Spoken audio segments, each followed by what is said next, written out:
This is the African Medical Center of Excellence, Abuja, a 500-bed ultra-modern hospital expected to serve more than 350,000 patients in its first 5 years of operation.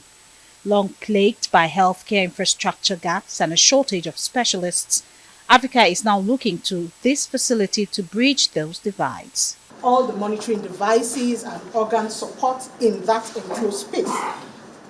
Equipment for resuscitation and all we need to help the organs function optimally are all in that space. And then the staff who will be looking after the patient also stay in this space. And we also have the nurses station and several units. So we have 20 of this replicated on this floor for critically ill. With the infrastructure that we have, the capital required, the costs involved, some of the care can be expensive. We understand that.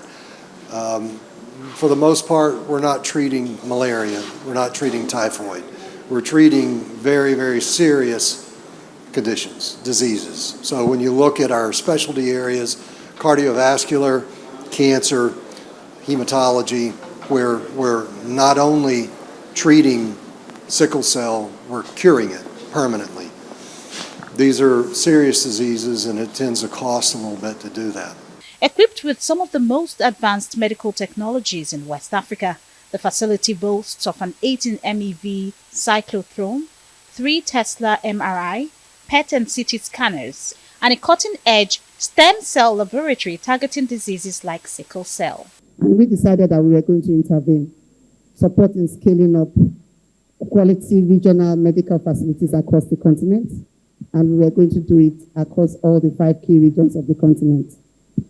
In 2016, we invited 4 African countries to bid to host the first regional medical center of excellence that would support scaling up healthcare interventions, especially in non-communicable diseases. And Nigeria, Ghana, Kenya, Tanzania did bid to host the first African Medical Center of Excellence. With a total investment of over $300 million from partners like the Bank of Industry and the Nigerian National Petroleum Company Limited, the hospital was developed by Afrexim Bank in collaboration with the King's College Hospital, London.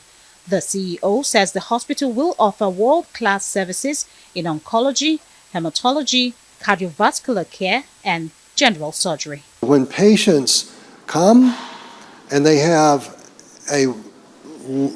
as good an experience as they possibly can given the conditions that they would come here for, they're going to go back out and talk about it. One of the things that we will be measuring is less about patient satisfaction, more about patient loyalty.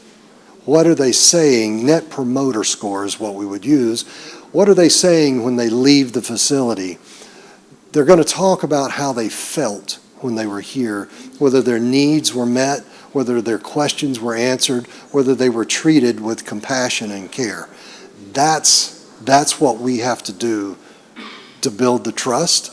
In a bid to ensure inclusivity, the hospital's board has established a foundation to support low-income patients. Even before we've seen the first patient, that foundation has attracted $75 million US in donations. That does not count 3 areas that the foundation will cover. One is subsidizing patient care. That's the primary purpose of it. The second is to fund research. We will be doing a lot of research here on this campus. And then the last will be for capital, equipment, that sort of thing. When opportunities arise or new technology comes in, it'll help us fund new capital equipment. Stakeholders say the facility is more than just a hospital. It is a bold investment in the future of Africa's healthcare. The African Medical Center of Excellence opens on the 5th of June in Abuja and is expected to not only raise the standard of care on the continent, but also attract global attention and expertise to Nigeria.